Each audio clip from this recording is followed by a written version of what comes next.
I swore in an Alpine Star leather jacket because I was a kid, and all I did at the time was ride motorcycles. That was it, That was my whole life. There was never any guessing what mattered most to TJ Knight. I think they actually made me take it off to swear in. Yeah. Every memorable moment, his love for motorcycles was rarely missed. I actually swore in just the t-shirt, 130 pounds soaking wet. At 18, he enlisted in the Coast Guard. Yeah, I would have been 19 or 20 by the time I was on the ship. About a year into his career, TJ's life changed forever, responding to a call not too far away from his home here in Hermiston, Oregon. I can probably take you to the exact place where it happened in the service on this river, the Columbia River up here. We had small boats that we could transport. Small boats don't necessarily ride the best. Kind of like a small plane. They get tossed around by the elements. And we had a young, brave coxswain, and we got caught in this area of the river called the Wallula Gap. The gap is relatively well known for funneling all of the wind the Columbia River gorge can maintain through a little gap that turns. And it gets pretty nasty swells, and the coxswain was just on it hard, and we caught a significant amount of air. So we jumped the boat off of some swells, and one of them was particularly nasty, and we had crew flying everywhere. We had batteries going over the side and boards, and my seat that I was holding myself down to broke. There's rubber latches, and rubber latches broke. I flew up in the air, and then I landed funny on my backside and felt like an electric shock, went up and down my body. That electric shock was an injury to a disc in his lower back, pinching on the nerve, a sudden pain that spreads throughout your entire body and sticks around if untreated. It didn't really get crippling until I had gained some years and gotten a little softer. And then it became straight up crippling.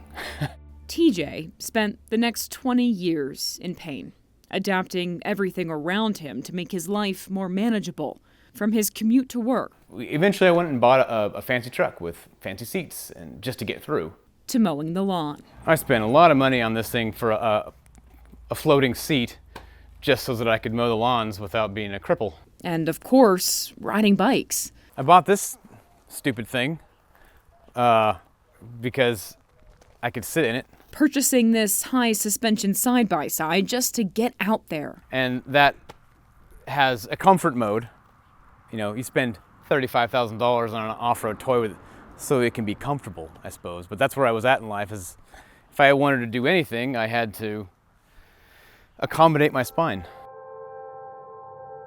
All the while, his first true love collected dust in his garage. This is the machine that I kind of grew up on, to be honest.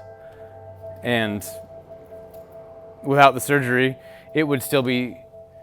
I have a photo somewhere of it sitting I have a shipping container for storage, and I have FML written in the dust on the seat because I couldn't ride, and that's where it sat.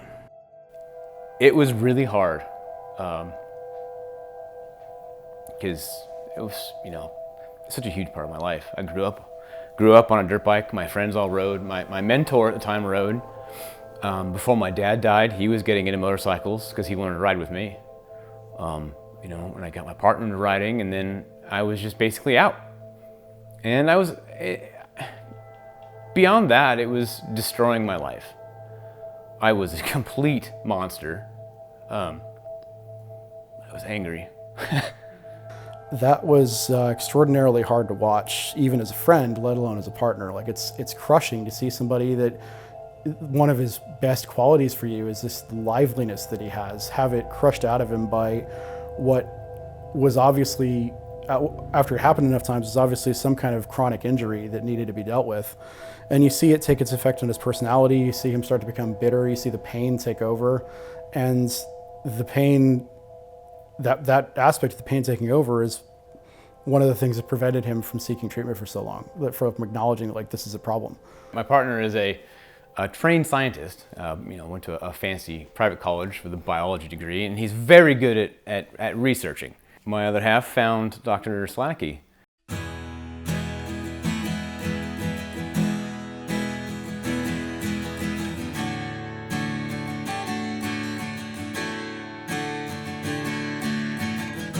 So TJ had a condition called spondylolisthesis, which is there's a defect in the pars and disc, and most traditional treatment of that is a fusion operation, and that's what he had been told by a number of different surgeons that he needed to have done.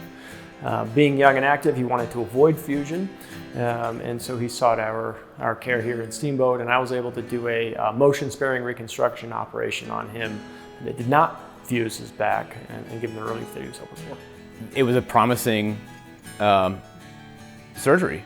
It was the only thing that to me made sense. Because the fusion just wasn't going to do it for me. Just wasn't. Not for the life I wanted to live. Since 2018, Dr. Sielatycki has been nationally recognized as a leader in spinal motion preservation. Today, he is helping redefine what's possible in spine surgery by developing procedures that prioritize both pain relief and complete mobility. After a short recovery, his patients love to tell the tale of getting back to the lives they thought they'd lost. Dr. Sielatycki was the best doctor I think I've maybe had ever. Clear and concise and honest and detailed.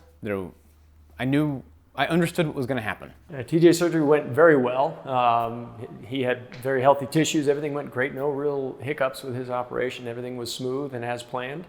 No surprises, which is, that's exactly how we like it at surgery. No turbulence, to use a flight analogy. But everything went great with his surgery. No problems at all, and he did well.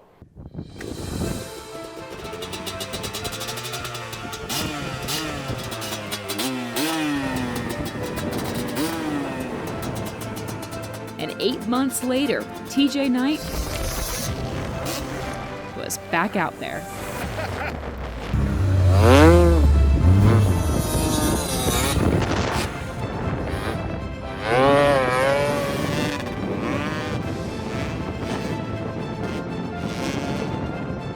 At one point we stopped under a tree and I sat there and cried.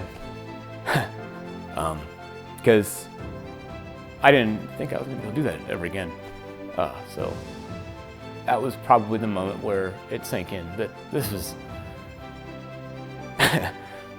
a once in a lifetime. Yeah, it worked, Yeah. Man, I never thought I'd be here. I never thought that I would see this side of him ever again.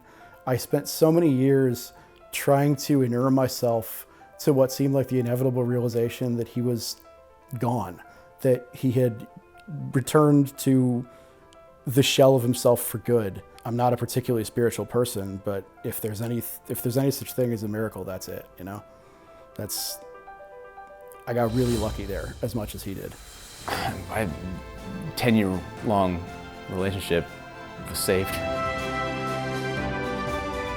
I don't think without the back surgery it would have been possible. Almost certainly not.